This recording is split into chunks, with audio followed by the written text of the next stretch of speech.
আল্লাহর নবী বললেন, তোমাদের ঘরের মধ্যে যদি কোনো সাপ দেখো তাহলে প্রথমত তাকে বলবা, হে তুমি আল্লাহর বান্দা, আমাকে ছেড়ে চলে যাও, আমার বাসস্থান থেকে তুমি চলে যাও, তুমি হযরত সুলাইমান আলাইহিস সালামের দেওয়া আইন মেনে চলো। সুলাইমান আলাইহিস সালামের শর্ত তুমি মেনে চলো। যদি সে আসলে জিন হয় তাহলে ঘর থেকে চলে যাবে, আর যদি জিন না হয়, সাপ হয়ে থাকে, তাহলে চলে না গেলে তাহলে বাটাম চালান দিয়ে দাও। বাটাম চালান বুঝছেন নি? লাঠি চালান দিয়ে দাও। আমাদের ফরিদপুরের ভাষায় কয় বাটাম চালান। মহাগ্রন্থ পবিত্র কুরআনুল কারীমে আমার রব আমার আল্লাহ বলে দিলেন, হে আমার হাবিব, আমার তামাম সৃষ্টি আমার সিজদা দেয়। আপনি তো নিজেও দেখেন হে নবী, তামাম সৃষ্টি আমাকে সিজদা দেয়। হুজুর,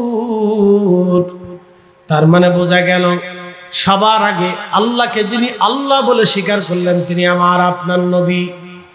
খুব মনোযোগ দিবেন, ওই নবীকে রব্বুল আলামিন দুনিয়াতে পাঠিয়ে দিলেন। এই জন্য আল্লাহ বলেন, ক্বাদ জাআকুম মিনাল্লাহি নূরুন ওয়া কিতাবুম মুবিন। আমি আল্লাহ, আমার কাছ থেকে, আমার পক্ষ থেকে নবী আপনাকে পাঠিয়েছি নূর বানায়া।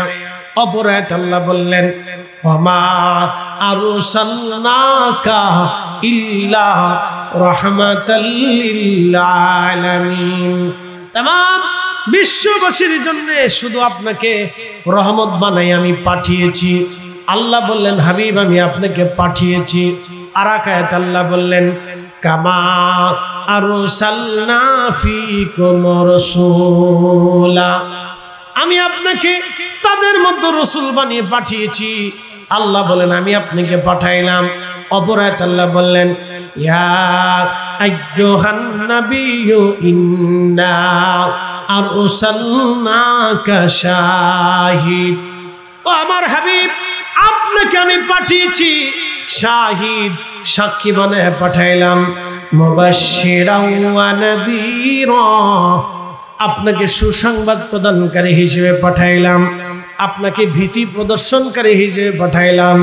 ওয়া দাঈয়ান ইলাল্লাহি বিইজনিহি ওয়া সিরাজাম মুনীরা, আপনাকে আমি আল্লাহর দিকে আহ্বানকারী হিসেবে পাঠিয়েছি। হাবিব আপনাকে পাঠাইলাম, আপনাকে আমি আল্লাহ পাঠিয়েছি। আল্লাহ বলেন, হুজুর আপনাকে পাঠাইছি, তার মানে আমাদের নবী ছিলেন আল্লাহর কাছে। কি কথা কন না কেন, ঠিক কিনা? কার কাছে ছিলেন? আল্লাহর কাছে নবীজি ছিলেন। আমার রহমতের নবী আল্লাহর কাছে ছিলেন। আল্লাহর কাছ থেকে নূরের নবীকে আল্লাহ পাঠাইলেন। খুব মনোযোগ দিবেন, নূরের নবীকে আল্লাহ পাঠাইলেন। হযরতে আদম সফিউল্লাহর পেশানিতে আল্লাহ পাঠাইলেন। আমার রব আমার আল্লাহ তার নবীকে দুনিয়াতে পাঠাইলেন। পেশানি আদম সফিউল্লাহর চুল থেকে তুনকালু মিন সালিবিন ইলা রাহিমিন ইদা মাদা আলামুন বাদা তবা। ৩০,০০০ সাহাবীর সামনে হযরত আব্বাস রাদিয়াল্লাহু আনহু তাবুকের যুদ্ধের ময়দানে মোল্লা আলী কারি রাহিমাহুল্লাহ আল মাউরিদের মধ্যে লেখেন, ২৭টি কিতাবের মধ্যে এসেছে সাহাবী রাসূল হযরতে আব্বাস রাদিয়াল্লাহু আনহু নবীজির চাচা হয়ে নবীর সামনে কবিতা বললেন, হুজুর আপনার প্রশংসা করতে চাই। নবীজি বললেন, প্রশংসা করো। তখন নবীজির চাচা বললেন, তুনকালু মিন সালিবিন ইলা রাহিমিন ইদা মাদা আলামুন বাদা তবা। নবীজি আপনি যখন দুনিয়াতে আসলেন, সুল থেকে রেহেম, পবিত্র রেহেম থেকে সুল। আল্লাহ কোরআনে বললেন, ওয়া তাকাল্লুবাকা ফিস সাজিদিন। এই আয়াতের তাফসীর বিশ্ববিখ্যাত ইমাম রাইসুল মুফাসসিরিন, যিনি সমস্ত তাফসীরকারকদের যিনি সর্দার, হযরত আব্দুল্লাহ ইবনে আব্বাস রাদিয়াল্লাহু আনহুমা বললেন, এই আয়াত দিয়ে আল্লাহ বুঝিয়েছেন প্রত্যেক যুগে যুগে কারানান ফাকারানান, যুগের আবর্তনে বিবর্তনে, মানে যুগের পর যুগ আমার আল্লাহ পবিত্র রেহেম থেকে সোল থেকে রেহেমে নূরে মুহাম্মাদিকে আমার আল্লাহ স্থানান্তর করলেন। আদম থেকে শীষ, শীষ থেকে পবিত্র সুলভ হয়ে হযরত নূহ আলাইহিস সালাতু ওয়াস সালাম। নূহ নবী মহাপ্লাবনের ভিতরে তিনি একা ছিলেন না, ওই নূহ আলাইহিস সালামের সুলভে নূরে মুহাম্মাদি সাল্লাল্লাহু আলাইহি সাল্লাম ছিল। হযরত নূহ নবী মহাপ্লাবনে 40 দিন পর্যন্ত কাবা শরীফের চারপাশে ঘুরতে লাগলেন। 40 দিন ঘুরতে লাগলেন। তার নৌকা পৃথিবীর অন্য কোথাও যায় নাই, হেরেমের চারপাশে নৌকা ঘুরতে লাগলো। নবীজির চাচা বললেন, হুজুর, ওগো আমার চাচা, আমার ভাতিজা, আমার নবী, আপনি শুনে নেন, নূহ নবী একা ছিল না, আপনি নূহ নবীর সুলভের মধ্যে ছিলেন। হুজুর, ওই দিন নসরার প্রতিমা পূজারীরা ডুবে মারা গেল। ইয়া রাসূলুল্লাহ, নূহ নবী একা ছিল না, নূহ নবী থেকে আপনার পবিত্র রেহেম শুন করে আল্লাহর নীতি নিতে ইব্রাহিম আলাইহিস সালাতু ওয়াস সালামের কাছে নিয়ে গেলেন। ইব্রাহিমকে আগুনের মধ্যে ফেলে দেওয়া হলো। ইব্রাহিম একা ছিল না, আপনি ইব্রাহিমের মধ্যে আপনি নবীজি ছিলেন। হযরতে সাইয়্যিদুনা ইব্রাহিম আলাইহিস সালাম একা ছিলেন না, ইব্রাহিমের মধ্যে নূরে মুহাম্মাদি ছিল। খুব মনোযোগ দিয়ে ভালো করে শুনবেন। ইব্রাহিম আলাইহিস সালাতু ওয়াস সালাম একা না, যখন নূরে মুহাম্মদ ইব্রাহিমের মধ্যে চলে গেল, আগুন জ্বললো, ইব্রাহিম জ্বলে না। ইয়া নারু কুনি বারদাও ওয়া সালামান আলা ইব্রাহিম। আমার আল্লাহ ইব্রাহিমের জন্য আগুনকে আমার রব এয়ার কন্ডিশন করে দিলেন। ইব্রাহিম থেকে নিয়ে আসলেন পবিত্র সুল থেকে রেহেম করে আমার আল্লাহ হযরতে হাজর আলাইহিস সালামের মাধ্যমে হযরত সাইয়্যিদুনা ইসমাঈল আলাইহিস সালামের সুলবে নিয়ে আসলেন। ইসমাঈল আলাইহিস সালাম ইব্রাহিমের সুরির নিচে চলে গেলেন। বন্ধু, খুব মনোযোগ দিয়ে শুনবেন। সাইয়্যিদুনা ইসমাঈলকে যখন জবে করার জন্য মক্কাতুল মুকাররমার মিনা প্রান্তরে একটা ছোট্ট পাহাড়ের পাশে একটা টিলা আছে, এই টিলার উপরে এখনো সেই চিহ্নটা আছে যেখানে সাইয়্যিদুনা ইব্রাহিম খলিলুল্লাহ হযরত ইসমাঈল আলাইহিস সালামকে জবাহ করতে গিয়েছিলেন। ছুরি হাতে নিয়ে বিসমিল্লাহি আল্লাহু আকবার বলে চোখ বেঁধে হযরত ইব্রাহিম জবিহুল্লাহ, ইব্রাহিম খলিলুল্লাহ ইসমাঈল জবিহুল্লাহকে ছুরি চালাইলেন। তখনই আল্লাহ ডাক দিলেন, জিবরাইল তাড়াতাড়ি যাও, আমার ইসমাঈলকে সরাইয়া জান্নাত থেকে জুম্বা চালাইয়া দাও। জিবরাইল বলেন, হুজুর, এই দিন আমার এত কষ্ট হয়েছিল, আমি খোদার আরশে মুআল্লার নিচে সিদরাতুল মুনতাহার পাশে ছিলাম, আমি খোদার হুকুম পাই একটা দৌড় মারলাম, আল্লাহর জান্নাতে গেলাম। 40 বছর ধরে জান্নাতে একটা দুম্বা লালন পালন চলতেছিল। ওই দুম্বাখানাকে ধরে নিয়ে আমি জমিনে গেলাম।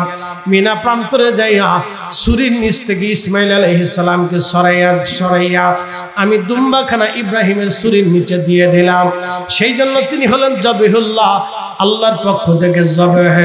কিন্তু জবাই হলো না, কারণ কি? ওই সময় ইসমাঈল একা ছিলেন না, ইসমাঈলের সেসামে, ইসমাঈলের সুলবে নূরে মুহাম্মাদি সাল্লাল্লাহু আলাইহি সাল্লাম ছিল। একবার জোরে বলা যাবে কি মারহাবা?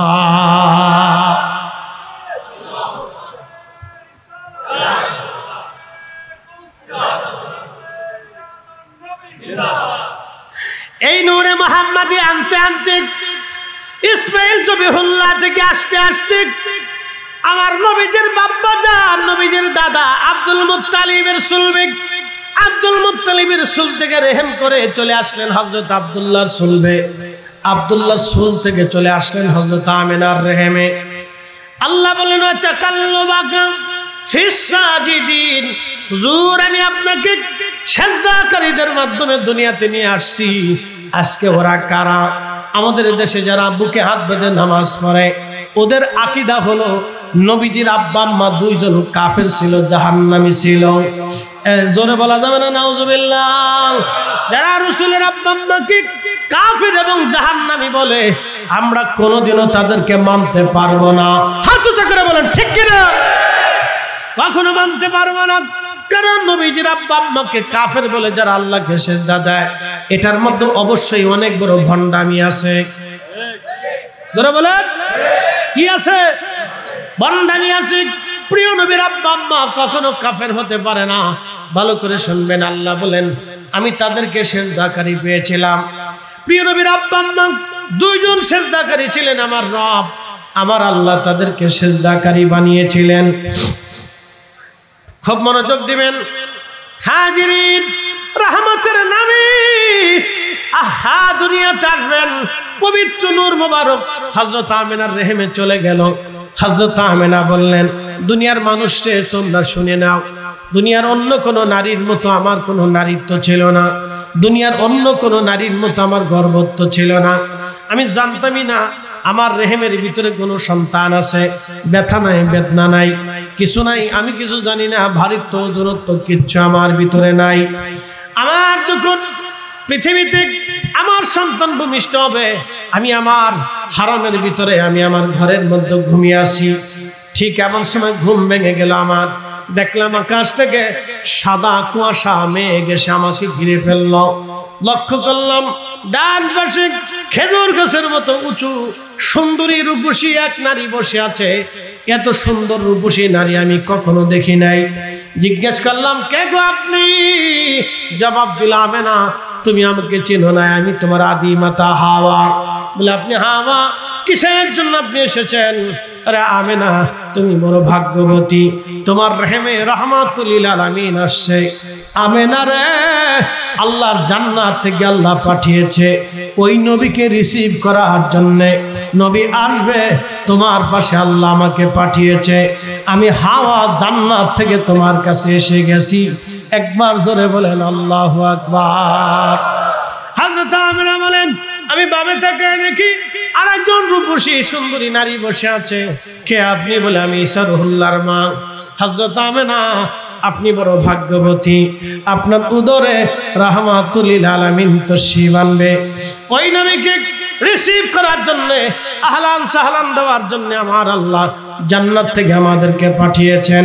খুব মনোযোগ দিয়ে কথাগুলি শুনবেন।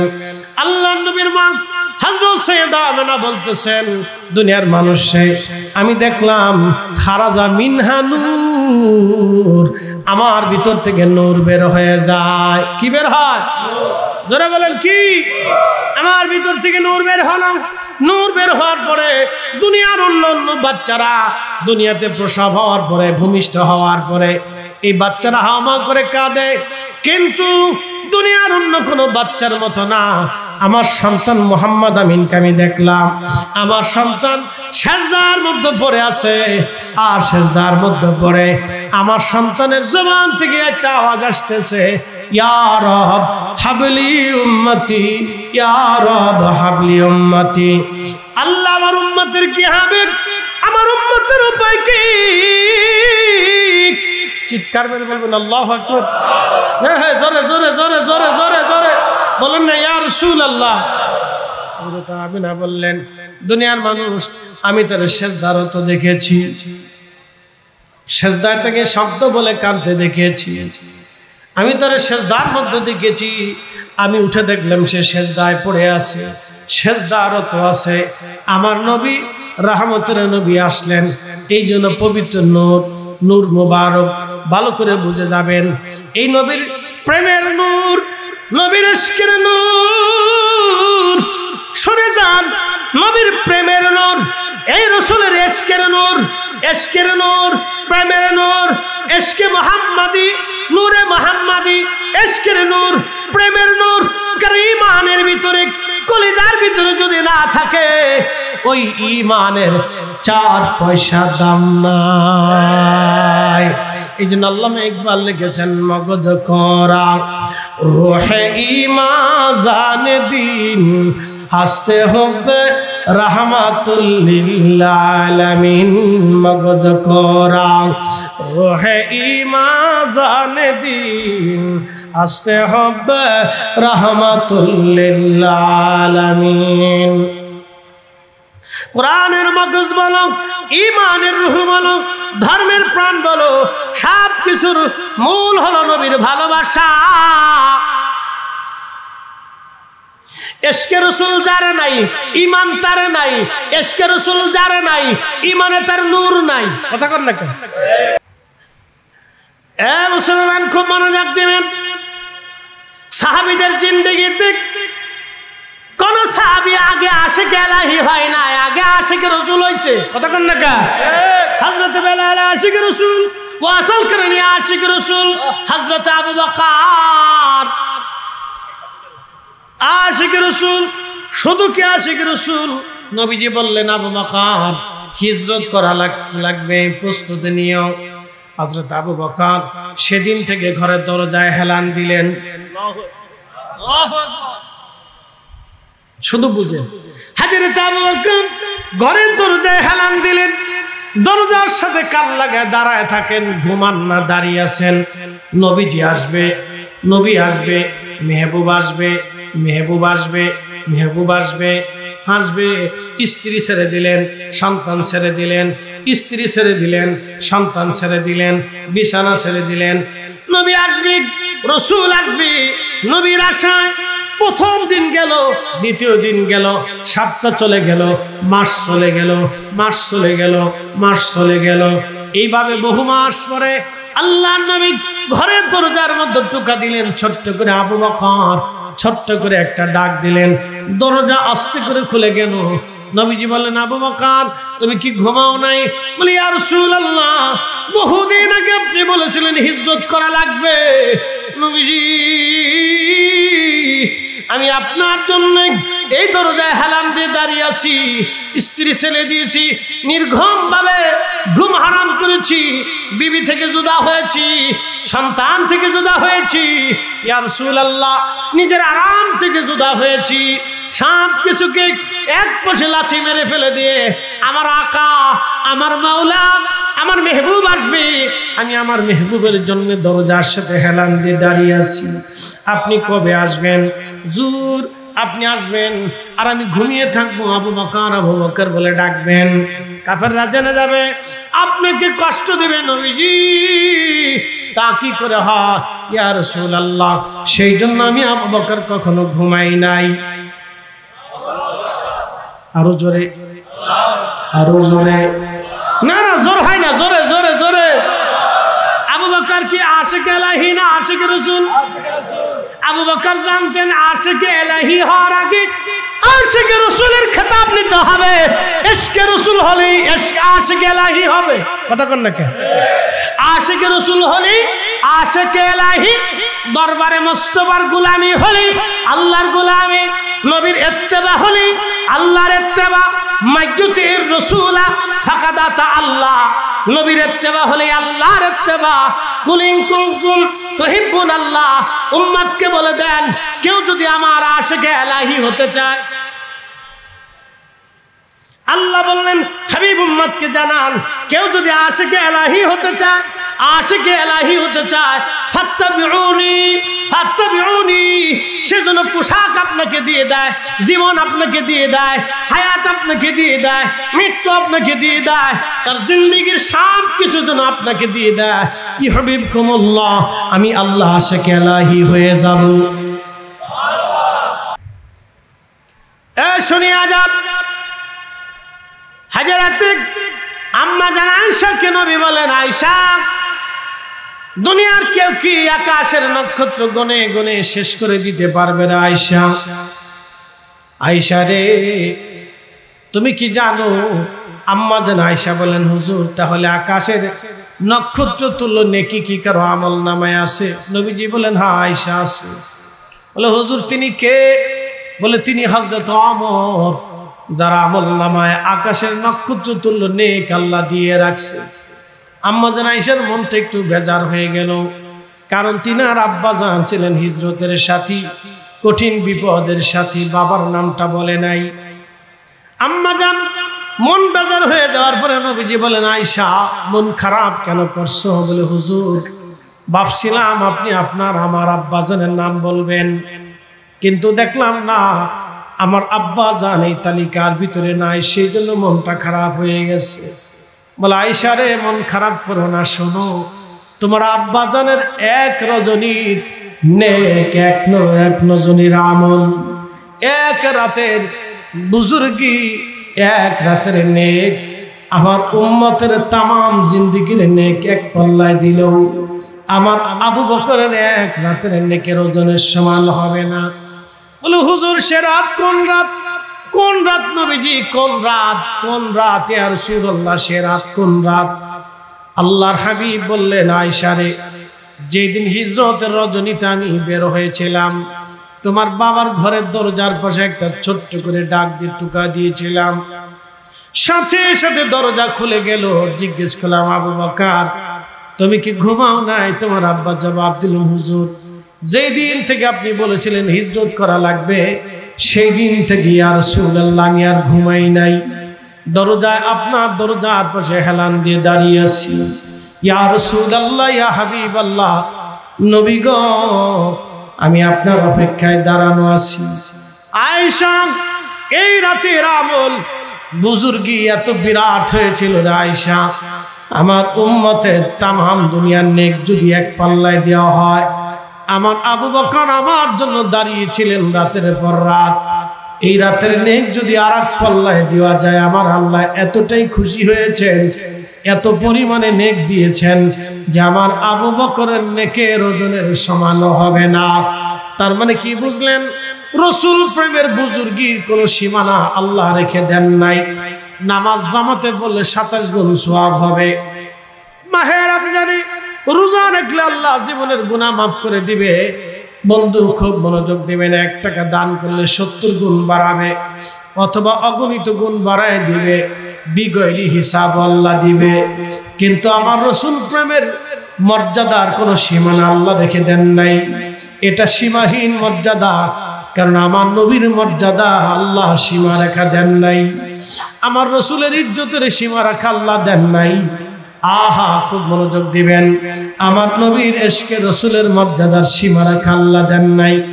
কি পরিমাণে আল্লাহ প্রতিদান দিবেন তারও সীমা রাখা আল্লাহ দেন নাই।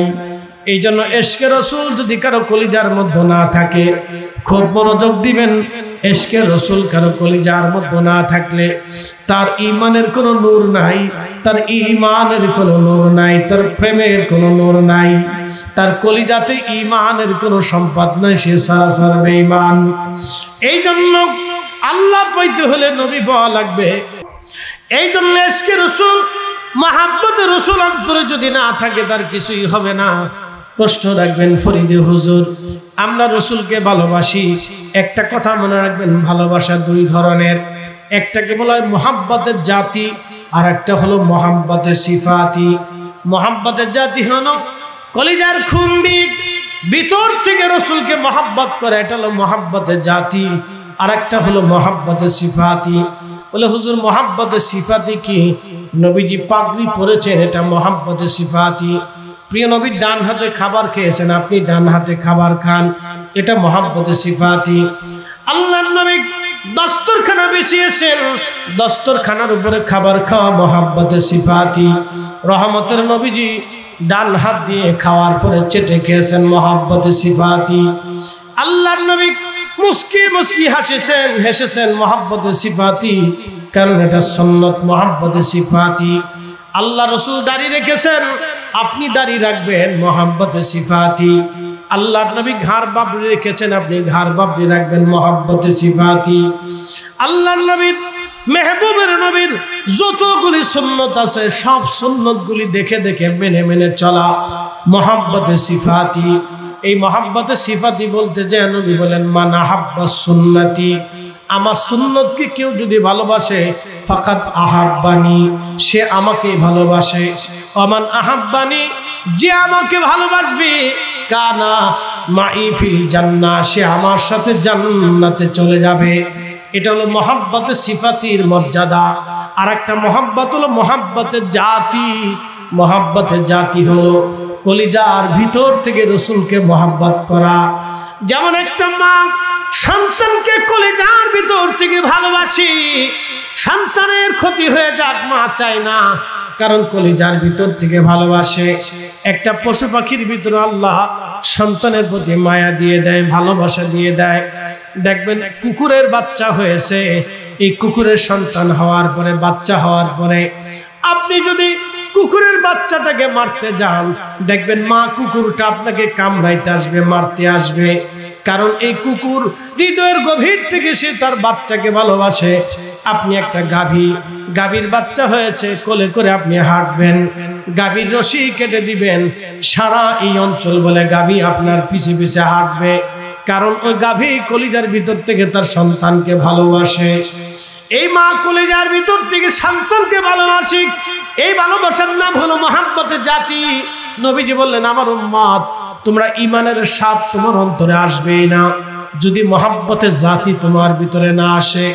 এই জন্য মহাব্বতের জাতির জন্য হযরত গসতুল মালায়েকা হানজালা, হযরত তালহা রাদিয়াল্লাহু আনহু, হযরত ওয়াসিল কারণী, আবু বকর, ওমর, উসমান, আলী, তালহা, জুবাইর, আব্দুর রহমান ইবনে সাদ বিন আবি ওয়াক্কাস এবং সাঈদ ইবনে জুবাইর, আবু উবাইদা ইবনে জাররাহ রিদওয়ানুল্লাহি তাআলা আলাইহিম আজমাইন, সব সাহাবীরা জীবনের সব কিছু দিয়ে হযরত আবু হুরায়রা, আম্মাজান আয়েশা, আম্মাজান খাদিজাতুল কুবরা, হযরত আব্দুল্লাহ জুল বাজাদাইন, হযরত জুলাইবি রাদিয়াল্লাহু আনহুম, সব সাহাবা ইকরাম এইভাবে জীবনের সব কিছু দিয়ে মহাব্বতের জাতি দিয়ে নবীকে ভালোবেসেছেন।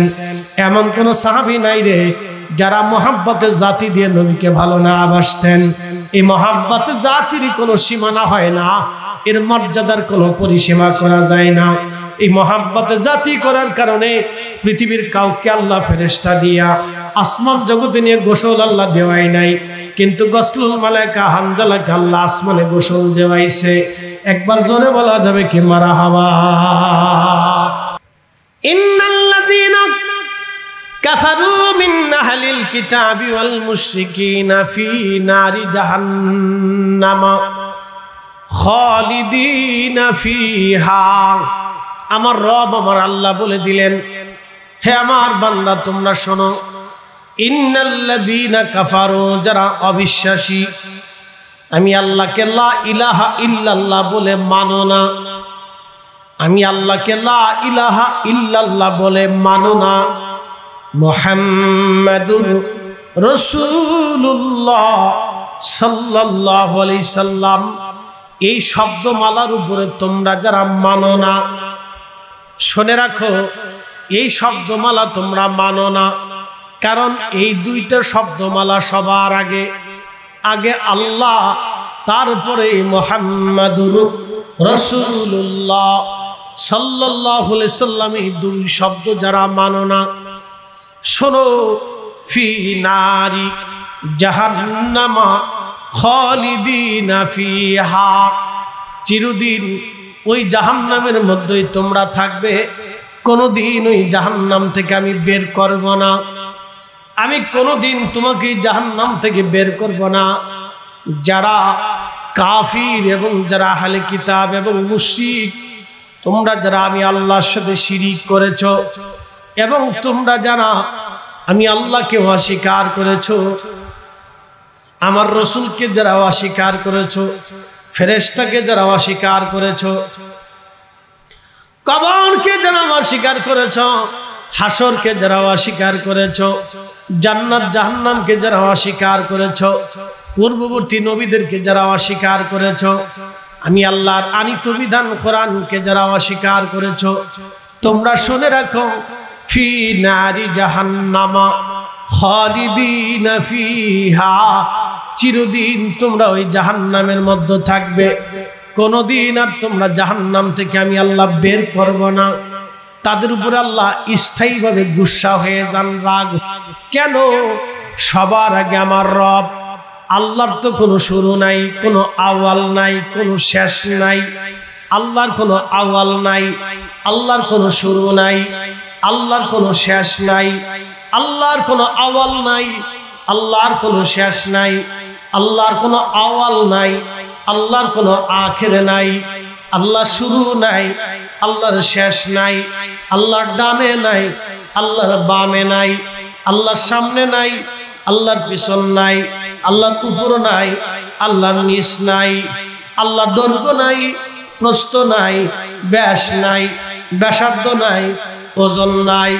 আল্লাহ এইগুলি সব সৃষ্টি করেছেন বিদায় আমার রব এইগুলি থেকে মুক্ত। আল্লাহ এগুলি সৃষ্টি করেছেন, আল্লাহর মরণ নাই, আল্লাহর হায়াত নাই। বলে হুজুর কারণ কি? আল্লাহর কোনো হায়াত নাই, হায়াত আল্লাহ সৃষ্টি করেছেন, মৃত্যু আল্লাহ সৃষ্টি করেছেন, এই জন্য আল্লাহর হায়াত নাই, আল্লাহর মৌত নাই। আল্লাহ সব সময় সর্বকালের জন্য, সর্বসময়ের জন্য আমার রব আমার আল্লাহ এক। একবার জোরে বলা যাবে কি আল্লাহু আকবার। কেউ নাই আর तमाम জগতে, আসমান নাই, জমিন নাই, আরশ নাই, কুরসি নাই, লৌহ নাই, কলম নাই, জমিন নাই, কেউ নাই, আল্লাহ এবং নবী। জিকির চলে আল্লাহর, জিকির চলে কার? জোরে বলেন কার? আল্লাহ। এখন তাহলে করেন কি? নবীজি তো শুরু করলেন লা ইলাহা ইল্লাল্লাহ, তো আল্লাহ কি করেন? আল্লাহ কোরআনে তার বর্ণনা দিয়ে বলে দিয়েছেন ইহু সাল্লুনা আলান নবী, আমি ওই নবীর উপরে দুরূদ আগেও করতাম, এখনো পড়ি, আগামীতেও পড়ব। চিৎকার মেরে ধরে বলেন না মারহাবা।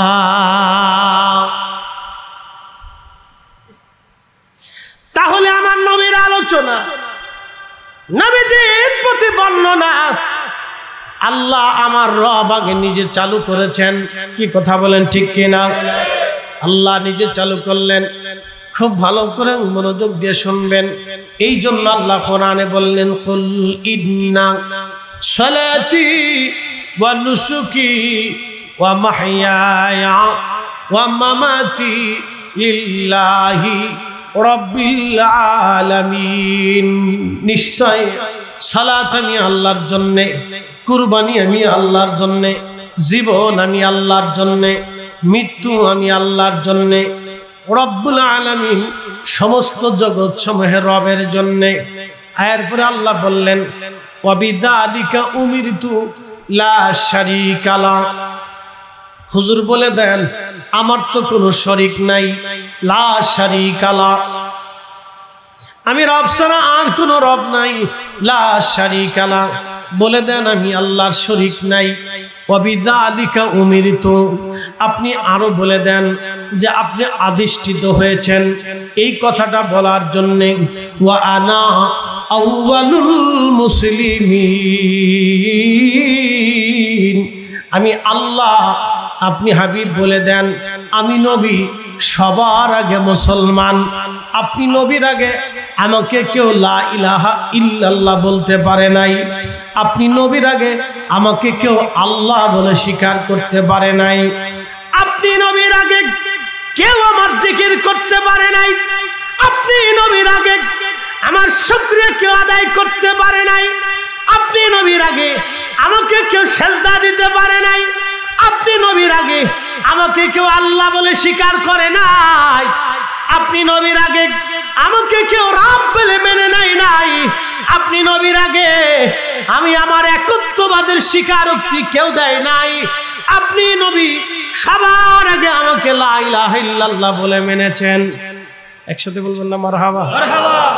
আমি বলি নাই, আল্লাহ নিজে কোরআনে স্বীকার করেছেন। হুজুর আপনি বলে দেন ওয়া আনা আউয়ালুল মুসলিমিন, আমি সবার আগে মুসলমান, আমি সবার আগে আল্লাহকে আল্লাহ বলে মেনেছি, আমি সবার আগে আল্লাহকে লা ইলাহা ইল্লাল্লাহ বলে মেনেছি, আমি সবার আগে আল্লাহকে সুবহান বলে মেনেছি, সবার আগে আল্লাহকে রহমান মেনেছি, সবার আগে আল্লাহকে রহিম মেনেছি, সবার আগে আল্লাহকে গফফার মেনেছি, সবার আগে আল্লাহকে গফুর মেনেছি, সবার আগে আল্লাহকে রাজ্জাক মেনেছি, সবার আগে আল্লাহকে কারিম মেনেছি, সবার আগে আল্লাহকে সত্তার মেনেছি, সবার আগে আল্লাহকে মাতিন মেনেছি, সবার আগে আমি আল্লাহকে রব্বুল আলামিন মেনেছি, সবার আগে আমি আল্লাহকে আল্লাহ মেনেছি। একবার জোরে বলা যাবে কি মারহাবা? এর অর্থ হলো যখন ফেরেশতা নাই, কারণ ফেরেশতারা আল্লাহকে আল্লাহ বলে মানে, আসমান আল্লাহকে আল্লাহ বলে মানে, জমিন আল্লাহকে আল্লাহ বলে মানে, সাগর আল্লাহকে আল্লাহ বলে মানে, নক্ষত্র আল্লাহকে আল্লাহ বলে মানে, চাঁদ আল্লাহকে আল্লাহ বলে মানে। প্রশ্ন রাখবেন হুজুর দলিল কি? আল্লাহ নিজে ওয়াজ করেছেন, আল্লাহ বলেছেন আলাম তারা, নবী আপনি কি দেখেন না, আন্নাল্লাহা ইয়াসজুদু লাহু মান ফিস সামাওয়াতি ওয়া মান ফিল আরদ, আসমান ও জগৎ, জমিন ও জগৎ, ভূমণ্ডল, নবমণ্ডল। কোরআন বলতেছে সপ্তম আসমান, সপ্ত জমিন আপনি যে আসমানের নিচে বসে আছেন ওই আসমানের উপরে আরো 6টা আসমান আছে। আপনি যে জমিনে বসে আছেন এই জমিনের নিচে আরো 6টা জমিন আছে। এই 6টা জমিন আর 6টা আসমান, ভূমণ্ডল, নবমণ্ডল, নবীজি নক্ষত্রমালা। আপনারা আজকে পবিত্র মাহফিল অনুযায়ী আমার রাসূলের মিলাদের মাহফিল দেখার কারণে সুন্দর করে সারা গ্রামে পুকুর সহ সাজিয়েছেন, ঝাড়ের বাতি লাগিয়েছেন। এই ঝাড়ের বাতি যত সুন্দর দেখা যায়, আকাশের নক্ষত্র এরকম সুন্দর দেখা যায়। আল্লাহ বলেন আফালাম ইয়ানজুরু ইলাস সামা, নবী গো আপনার উম্মতকে বলেন তারা যেন আসমানের দিকে তাকায়। ফাওকাহুম কাইফা বানাইনাহা ওয়া যায়্যানাহা মা লাহা মিন ফুরুজ, আমি কত সুন্দর করে আসমানকে সমুন্নত করেছি আর নক্ষত্র দিয়ে আমি আসমানকে সাজিয়েছি। চিৎকার মেরে জোরে বলেন আল্লাহু আকবার। আল্লাহ বলেন হুজুর আপনি কি দেখেন না আসমান ও জগৎ, জমিন ও জগতে, ভূমণ্ডল ও নভমণ্ডলে যাহা কিছু আছে সব আমি আল্লাহকে সেজদা দেয়, আমি আল্লাহকে আল্লাহ বলে মানে। সুবহানাল্লাহ বলবেন না? আচ্ছা কোন সনাতনী কি আল্লাহকে সেজদা দেয়? সনাতনী সেজদা দেয় কার্তিকের সামনে, গণেশের সামনে, শিবের সামনে, এই আপনার কি বলে কৃষ্ণার সামনে, কালীর সামনে, এরপরে দুর্গার সামনে সে সেজদা দেয়, কার্তিকের সামনে সেজদা দেয়, এই শিবের সামনে সেজদা দেয়, এরপরে লোকনাথের সামনে সেজদা দেয়, গাছের সেজদা দেয়, মাছের সেজদা দেয়, সাগরের সেজদা দেয়, সূর্যের সেজদা দেয়, আগুন জ্বলায় সেজদা দেয়।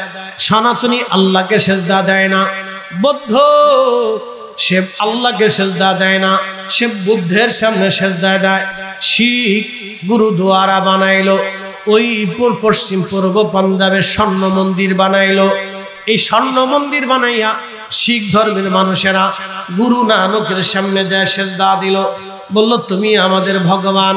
এ আমাদের দেশে যারা খ্রিস্টান আছে তারা কুরুশ বানাইয়া আল্লাহকে বিশ্বাস তারা করলো, কিন্তু বলল আল্লাহর স্ত্রী আছে, আল্লাহর মেয়ে আছে, আল্লাহর ছেলে আছে, আল্লাহর ছেলে বেটা স্ত্রী বানাইলো, আল্লাহর তৃতীয়ত্ব খোদা বানাইলো। এইগুলি বানাই আসে এখানে সেজদা দেয়, তার কাছে চায়। तमाम পৃথিবীতে বহু ধর্মের মানুষ আছে। আর একটা ধর্মের নাম মাজুসি ধর্ম। মাজুসিরা আগুনের পূজা করে, তারা আগুন জ্বালায়া আগুনের সামনে সিজদায় পড়ে বলল তুমি আমার ভগবান, তুমি আমার স্রষ্টা, তুমি আমাকে দাও। সে আগুনের সামনে সিজদায় পড়ে সিজদা দিয়ে তাকে রব মেনে নিল। অন্য কোন ধর্মের মানুষ আল্লাহকে আল্লাহ বলে মানে না, আল্লাহকে সিজদা দেয় না। আমার আল্লাহ বলেন হাবিব আপনার উম্মতকে জানায় দেন সমস্ত মাখলুকগুলি সৃষ্টিগুলি আমি আল্লাহকে সিজদা দেয়।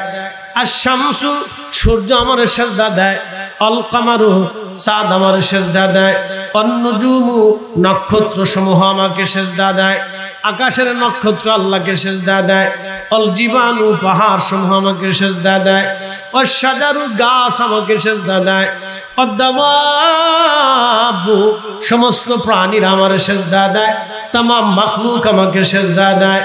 অকাসিরুম মিনান নাস কিছু মানুষ আমাকে সিজদা দেয়, কিন্তু সব মানুষ আমাকে সিজদা দেয় না। একবার জোরে বলা যাবে কি আল্লাহু আকবার? তাহলে বোঝা গেল আরশেমো আল্লাহ আল্লাহকে আল্লাহকে আল্লাহ বলে মানে, আসমান আল্লাহকে আল্লাহ বলে মানে, ফেরেশতারা আল্লাহকে আল্লাহ বলে মানে, জিনেরা আল্লাহকে আল্লাহ বলে মানে, লৌহ কলম আল্লাহকে আল্লাহ বলে মানে, পানি আল্লাহকে আল্লাহ বলে মানে, জমিন আল্লাহকে আল্লাহ বলে মানে। तमाम সৃষ্টিতে যাহা কিছু আছে ভূমণ্ডল আর নভমণ্ডলে সব আমার আল্লাহকে আল্লাহ বলে মানে। সবাই আল্লাহকে আল্লাহ বলে মানার আগে আল্লাহ কুরআনে বলে দিলেন হাবিব উম্মতকে জানান ওয়া আনা আউয়ালুল মুসলিমিন, আপনি নবীর আগে আমি আল্লাহকে আল্লাহ বলে কেউ মানতে পারে নাই। আপনি নবী সবার আগে, ওয়াল আউয়াল ওয়াল আখির, আপনি নবী প্রথম, আপনি নবী শেষ। একবার জোরে বলবেন কি মারহাবা। এগুলি মহব্বতের জাতি, মহব্বতের সিফাতি, দুইটা ভাগ আপনাকে মুক্তসার বুঝাই দিল। এই দুইটা মহব্বত, এই জন্য ইশকে রাসূল যদি আপনার থাকে তো দুইটা জিনিসই আপনার লাগবে, মহব্বতের জাতি, মহব্বতের সিফাত। সুন্নতের প্রতি মহব্বত ও রাসূল করিমের জাতের প্রতি মহব্বত, কলিজার ভিতর থেকে ভালোবাসা রাখবে। এই ভালোবাসার তৈরি করার মাহফিলগুলি মাহফিল। আজকে ওদের এই মাহফিলগুলি শোনেন, আপনাদেরকে বলি যে বারবার খালি বেদাত বেদাতকে ধাক্কাধাক্কি করে এই মাহফিলগুলি বন্ধ করে দেওয়ার জন্য তাদের সুদূর প্রসারী একটা পরিকল্পনা আছে। কি পরিকল্পনা? আমি আপনাদেরকে মুক্তাসার বলে দিয়ে যাই, এটা হুশ হওয়ার দরকার। এই সুদূর একটা মানে প্রসারী পরিকল্পনা। বলে অনেকে জিজ্ঞেস করবে, ভাই রে এই মিলাদ বন্ধ করে দিলে কি হয়? না পড়লেও ক্ষতি নেই, পড়লেও ক্ষতি নেই। কিছু বক্তব্য না পড়লেও চলে। এই যে দেখেন না, ওরা বলে যে দোয়া না করলেও চলে, দোয়া না করলেও চলে। তো ওরা একদিন দাওয়াত দিয়ে বলবেন, ভাই রে এক কাজ কর। বলে কি কাজ? তারে খাবার দিবেন, এই হুজুরে সুন্দর করে খাবার টাবার দিবেন, ভাত দিবেন। ভাত দেওয়ার পরে আর কিছু দিবেন, ভাত আর পানি পাশে দিয়ে রেখে দিবেন। তো আসার পরে কি ব্যাপার, তরকারি টরকারি নেই, তখন আপনি বলবেন, ভাই রে হুজুর সাহেব মনে কিছু নিয়েন না, তরকারি না খাইলেও চলে। এই কথা কর না কে, জোরে বলে, তরকারি না খাইলেও চলে। শয়তান কোথাকার এই শয়তানি করে করে ইসলাম থেকে ল্যাংটা বানানোর বুদ্ধি করছে। এই কথা কর না কেন? ইহুদিদের চক্রান্ত এগুলি, না করলেও চলে। শয়তান তোকে কে শিখিয়েছে না করলেও চলে?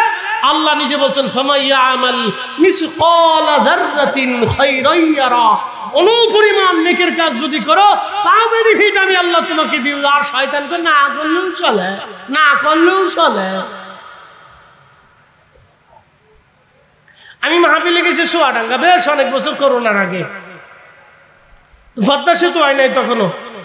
তো ঢাকার থেকে চুয়াডাঙ্গা যাইতে ফেরি পার হয়ে শীতকাল, অনেক সমস্যা, কুয়াশা টুয়াশা বললে ফেরি চলে না। এত বড় পদ্মা সেতু পার হইতে 1.5-2 ঘন্টা সময় লাগে নদীর ভিতরে, এপাশ ওপাশ কিছু দেখা যায় না, কি মুশকিল। তো সারা রাত ফেরিঘাটে বসে থাকতে হয়, কি একটা পরিশ্রম, কষ্ট। 24 ঘন্টা লাগে জাতি আর আসতি। তো মাহফিল শেষ করার পরে লোকেরা বললো, হুজুর আগামী বছরের জন্য আবার দাওয়াত নীতি হবে। তাদের ভাষায় যে নীতি হবে, তেমন আমি আর নীতি পারবো না। বলতেছে কেন হুজুর সাহেব, কেন নীতি পারবেন না? আমি নীতি পারবো না, আমার খুব কষ্ট হয়। না হুজুর সাহেব, গত বছরে এক হুজুর এনেছিলাম ঢাকার থেকে দাওয়াত করে ভাড়া করে, ভাড়া করে এনেছিলাম, হুজুর ভাড়া করে এনেছিলাম। তো হুজুর খালি কয় বেদাত বেদাত, শেষ পর্যন্ত দোয়া করবে। হুজুর সাহেব দোয়াও করে না, কি কষ্ট করে মাহফিলটা করেছি, ও দোয়াও করলো না। আমাদের বাপ মা কবরও চলে গেছে, তাদের জন্য একটু দোয়া করলো না। তো হুজুর আপনাকে আগামী বছর আসতে। আমি বললাম, যে হুজুরের দোয়া বেদাত বলেছে, আগামী বছর ওই হুজুর সাহেবকে ভালো করে দাওয়াত করে নিয়ে আসবেন, এনে সুন্দর করে 3 দিন ভালো করে তফসির করাবেন। তফসির করার শেষে লাস্টের দিনে সুন্দর করে একটা গরম কাপ চা খাওয়াইয়ে, একবারে ফল ফ্রুট খাওয়াইয়া, সুন্দর করে গাড়িতে উঠাইয়া আসসালামু আলাইকুম বলে বড় করে একটা সালাম দিবেন, কিন্তু হাদিয়া দিবেন না। হাদিয়া না দিয়ে আপনারা গাড়িতে উঠাই দিয়ে সালাম দিয়ে চলে আসবেন। তো তখন বলবে, কি ব্যাপার, কমিটিকে বিধি আদায় দেয় না? আমি ঢাকা থেকে আসছি, 3 দিন পরিশ্রম করছি, আমার তো কিছু পথ খরচ টচ খরচ দেবে, কিছু তো সম্মানই দেবে। তখন আপনারা যে বলবেন, দেখেন হুজুর সাহেব মনে কিছু নিয়েন না, দোয়া করা যেহেতু বেদাত, রসুলের জামানায় এই সিস্টেমে কোনো দোয়া টোয়া ছিল না। তো আল্লাহ নবী ওয়াজ করে হাদিয়া নেয় নেই, সাহাবীরা ওয়াজ করে হাদিয়া নেয় নেই, হাদিয়া দেয় নেই, এমন জঘন্য বেদাত আমরাও করবো না, আপনাকে হাদিয়া দেবও না, নেবও না। দেখবেন হুজুর তারের মতো সোজা হয়ে গেছে, জিন্দিগি তার বেদাত বেদাত করে শীতকার পারবে না। শয়তান কোথাকার, দিন ধ্বংস করার বুদ্ধি চলতেছে। কথা বলেন ঠিক না বেটে? মিলাদ চলবে? হ্যাঁ না, জোরে বলেন, মিলাদ চলবে? রাসূলের মিলাদ বন্ধ হলে নবীর দুরূদ সালাম বন্ধ হবে, নবীর শানের আলোচনা বন্ধ হবে, নবীর ইজ্জতের আলোচনা বন্ধ হবে। বাংলাদেশে হাজার হাজার মাহফিল হয়, তাফসীরুল কোরআন মাহফিল হয়, হাজার হাজার মাহফিলে, কয়টা মাহফিলে রাসূলের শানের আলোচনা হয় আমাকে দেখান। শুধুমাত্র মিলাদুন নবীর মাহফিল হইলেই আর সুন্নি আলেমরা এই মাহফিলগুলিতে নবীর শানের আলোচনা বাড়ায়। কথা বলেন ঠিক না বেটি? ওদের অনেক বড় বন্দি, ওরা জানে মাহফিল বন্ধ হয়ে গেলে আল্লাহ রসুলের ইশকের আলোচনা বন্ধ হবে, আর নবীর ইশকের আলোচনা বন্ধ হয়ে গেলে ইমানের নূর চলে যাবে। আর ইমানের নূরই যখন থাকবে না, তো মুসলমান আর মুসলমানই নেই, ও ছাতার ভিতরে কোনো পার্থক্য নেই, মরা জিন্দা লাশ। কথা বুঝেন নাই মনে হয়? মরা জিন্দা লাশ বুঝছেন? বুঝাই। আজকে সারা পৃথিবীতে মুসলমান কত কোটি? 200 কোটি মুসলিম দেশ 50টা দেশ এক হয়েছে 50 দেশের 50 জন সেনাপ্রধান 50 দেশের যদি 2 লক্ষ করে সৈন্য হয় তাহলে সৈন্য আছে 1 কোটি অথচ ইসরায়েলের মতো একটা ছোট্ট জনপদ ইসরায়েল আজ পর্যন্ত ফিলিস্তিনিদেরকে মেরে মেরে নিঃশেষ করে দিচ্ছে আমরা 50টা দেশের 1 কোটি সেনা সদস্য থাকার পরেও একটা আমরা ককটেলও নিক্ষেপ করতে পারি না এই উম্মত হয়ে গেছে অথচ শাহজালাল ইয়ামানি একা এসেছিলেন 360 জন নিয়ে জায়নামাজ বিছিয়ে দিয়েছিলেন ওই জায়নামাজের পাওয়ার হচ্ছে ইশকে রাসূলের পাওয়ার কথা কন না কেন খাজা বাবা আজমিরি এসেছিলেন সেই দিন আনা সাগরের পানি একটা লুটার ভিতরে এনেছিলেন আর আজমির থেকে ধুলি নিক্ষেপ করেছিলেন পানিপথের পথে সেই ধুলি নিক্ষেপের পাওয়ার হচ্ছে ইশকে রাসূলের নূরের পাওয়ার কথা কন না কেন এই পাওয়ার মুসলমানদেরকে চিজ করে নেওয়ার জন্য এগুলো অনেক চক্রান্ত ষড়যন্ত্র চলতেছে মনে রাখবেন সুন্নি যতদিন থাকবে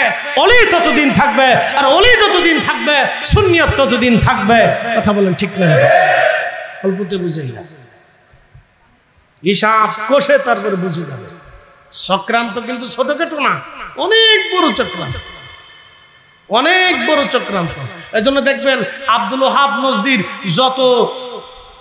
যত অনুসারী আছে তাদের ভিতরে কোনো বুজুর্গ নাই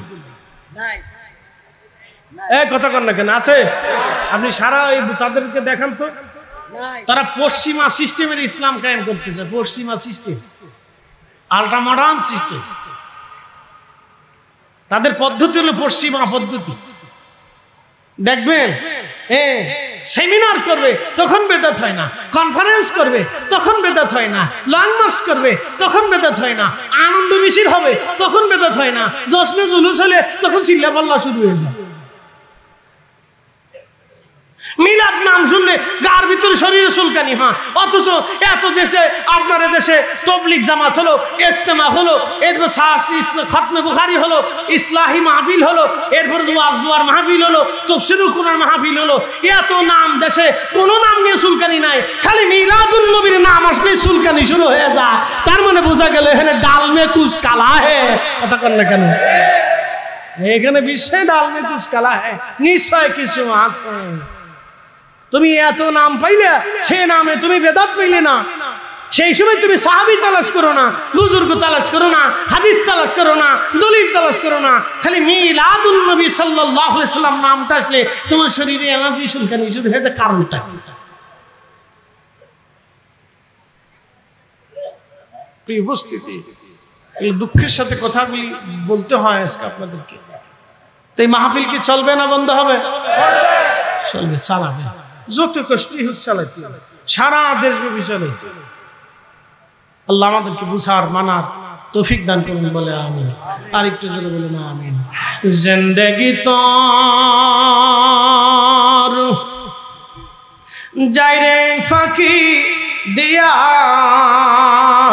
রে সোনার আদম জিন্দেগি তোর যাই ফাঁকি দিয়া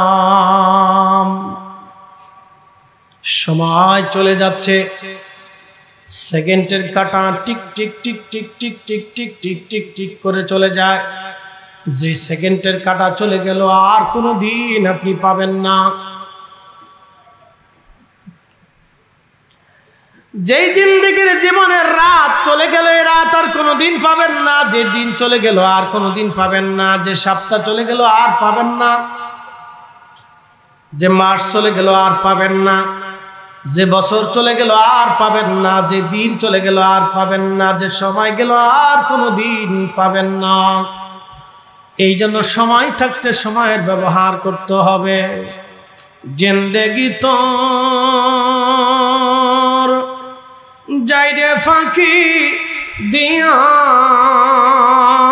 রে সোনার আদম জিন্দেগি তোর যাই ফাঁকি দিয়া ও আদম রে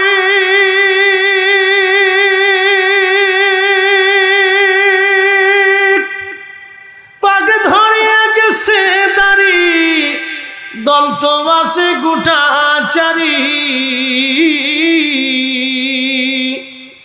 সমন জারি গিয়াছে করিয়ার সোনার আদম জিন্দেগি তোর যায় ফাঁকি দিয়া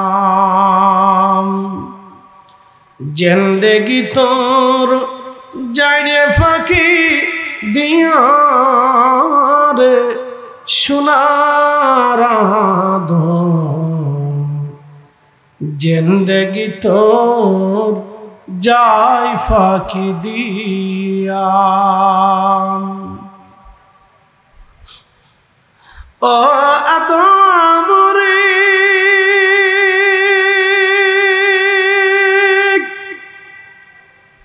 কামিনের ওই কোলেতে কাল ঘুমেতে রইলি তুই সারা নিশি কাটাইলি তুই ঘুমাইয়া ঘুমাইয়া রে সোনার আদম জিন্দেগি তোর যায় ফাঁকি দিয়া জিন্দেগি তোর যায় রে ফাঁকি দিয়া রে সোনার আদম জিন্দেগি তোর যায় ফাঁকি দিয়া এ মুসলমান খুব মনোযোগ দিবেন আশিক ইলাহি হওয়া নাকি আশিক রাসূল হতে হবে আশিক রাসূল হলেই আশিক ইলাহি অটোমেটিক হয়ে যাবে নবী মানলে আল্লাহ মানা হবে নবীর দল হলে আল্লাহর দল হবে নবীর মত হলে আল্লাহর মত হবে নবীর পক্ষ হলে আল্লাহর পক্ষ হবে নবীর জন্য জীবন দিলে আল্লাহর জন্য জীবন দেওয়া হবে নবীর সঙ্গ নিলে আল্লাহর সঙ্গ হবে নবী রাজি হলে আল্লাহ রাজি হবে নবী বেজার হলে আল্লাহ বেজার হবে রসুল রাজি আল্লাহ রাজি নবী বেজার আল্লাহ বেজার এই জন্য আমরা সুন্নিরা নবী নবী নবী নবী করি এই জন্য আমরা নবীর গোলামি করি কথা বলেন ঠিক কিনা হিসাব একবার সহজ হিসাব স্কয়ার প্লাস বি স্কয়ার সূত্র যদি না পারে কেমন পর্যন্ত অঙ্ক কষবেন মাগর অঙ্ক মিলত না এজন্য তাসাউফের সূত্র আছে যারা ওলি হবে তাদের ক্লাস আছে হুজুর গাউসে পাক একদিনে ওলি হয়নি ক্লাস করে করে করে করে করে করে ওলি হয়ে গেছে বিশুর হাফি একদিনে ওলি হয়নি ক্লাস করেছেন হাসান বসরির দর্শে বাইজিদ বুস্তামি একদিনে ওলি হন নাই হযরত ইমাম জাফর সাদিক রাদিয়াল্লাহু আনহু দর্শে ক্লাস করেছেন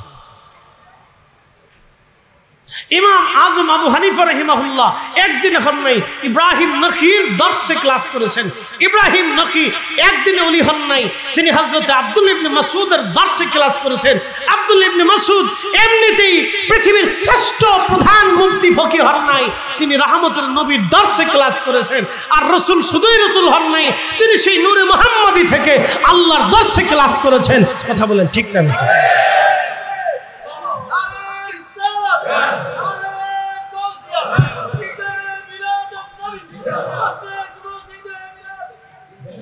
আল্লাহ আমাদেরকে বোঝার তৌফিক দিক সকলে বলেন আমিন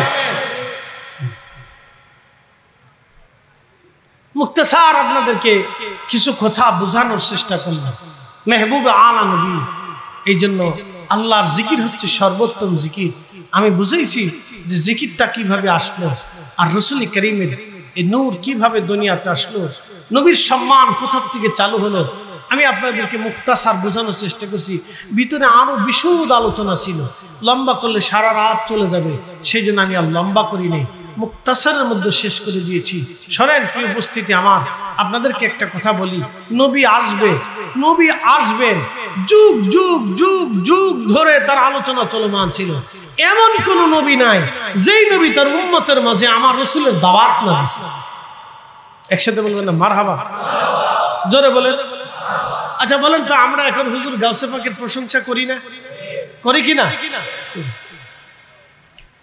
কেন করি তার নাম আছে, আল্লাহকে তিনি খুশি করছেন, তার স্মরণ আল্লাহ আমাদের হৃদয়ের ভিতরে দিয়ে রাখছে।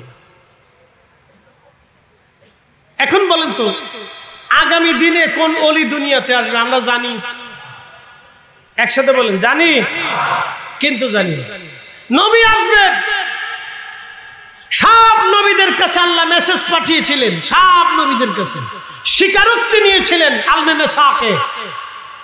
সুম্মা জাআকুম রাসূল, আদম, শীশ, ঈসা, মূসা, নূহ, ইব্রাহিম, ইসমাঈল, ইসহাক, আইয়ুব, ইয়াকুব, ইউসুফ আলাইহিমুস সালাম।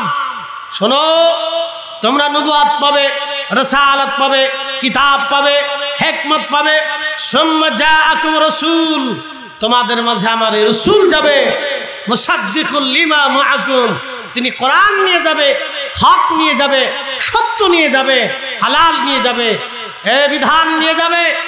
আর তোমরা কি করবে? লা তুমিনুন্না বিহি, এ নবীর উপর ঈমান আনবে। যদি আনো তাহলে নবুয়ত পাবে, রাসালাত পাবে, কিতাব পাবে, সম্মান পাবে, নবুয়তের দৌলত পাবে, নতুবা পাবে না। শর্ত রাজি? তখন সেদিন বলল, বালা আকরারনা, আমরা এটা মেনে নিলাম, গ্রহণ করলাম। একসাথে বলবেন আল্লাহু আকবার। এমন কোন নবীর জামানা যায় নাই যেই নবীর জামানাতে আমার রাসূলের শান না গিয়েছিল। ঈসা রুহুল্লাহ মাহফিলে ওয়াজ করতেন, মূসা কালিমুল্লাহ ওয়াজ করতেন, ইব্রাহিম খলিলুল্লাহ ওয়াজ করতেন, ইসমাইল জবহাল্লাহ ওয়াজ করতেন, ইউসুফ আলাইহিস সালাম ওয়াজ করতেন, ইউনুস আলাইহিস সালাম ওয়াজ করতেন, হযরত সুলাইমান আলাইহিস সালাম ওয়াজ করতেন, হযরত আইয়ুব, হযরত ইয়াকুব, হযরত দাউদ আলাইহিমুস সালাম, নূহ আলাইহিস সালাম তাদের উম্মতের মাঝে ওয়াজ করতেন। শোনো, আখিরি নবী আসবে, শেষ নবী আসবে, এই এই এই এই তার মর্যাদা হবে। এমন কোন নবী নাই যেই নবী আমার রাসূলের প্রশংসা না করেছেন। অতএব আমরা সুন্নিরা যতদিন বেঁচে থাকবো ততদিন নবীর মিলাদুন নবীর মাহফিল দিয়া ওই নবীর আলোচনা সম্মান আমরা শুনতেই থাকবো। হাত উঁচু করে বলেন, ঠিক না বেঁচে?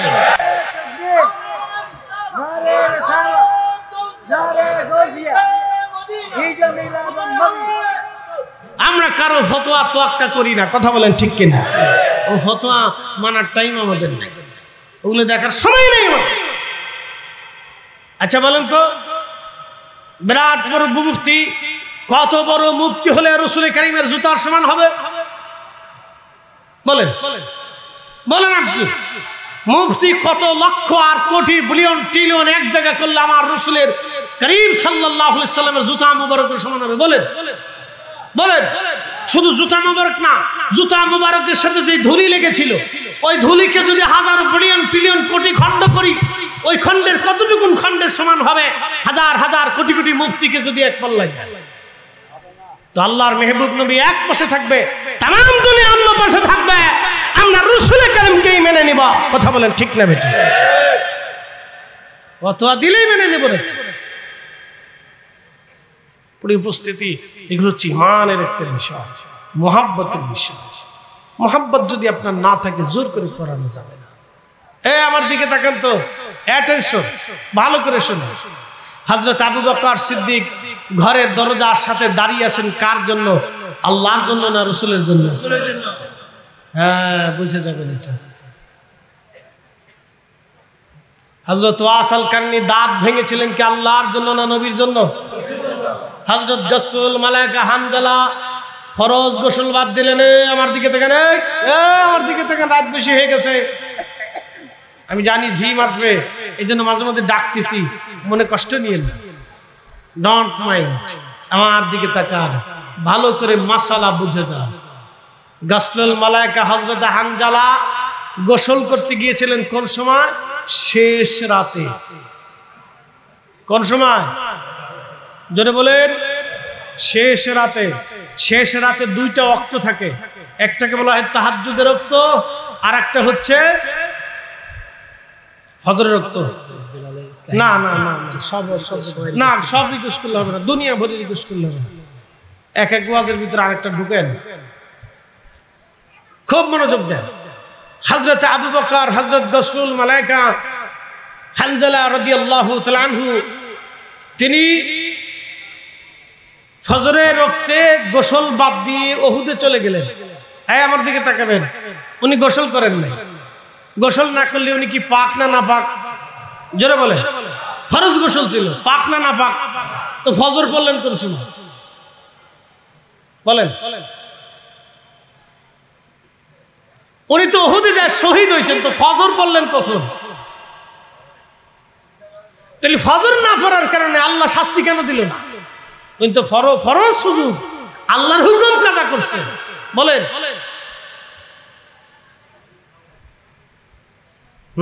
বুঝতে হবে আপনাকে।